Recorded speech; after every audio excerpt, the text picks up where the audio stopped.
আমরা এখন আছি জাফলং ওরিয়ন গ্রুপ এর চা বাগানে। সেই গত বৃহস্পতিবার থেকে খুলনা থেকে আমরা 8টি গাড়ি বাইক নিয়ে রওনা হয়েছিলাম। তার ভিতরে আমরা এখন একটি গাড়ি অর্থাৎ দুইজন, আমি এবং আমার পাশে যিনি আছেন যে মেহেদী হাসান কাদের, আমরা দুইজন এককভাবে জাফলং চা বাগানে হাজির হয়েছি।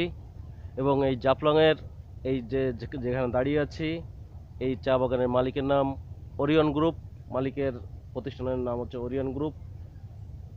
সেই চা বাগানে আমরা দীর্ঘক্ষণ জি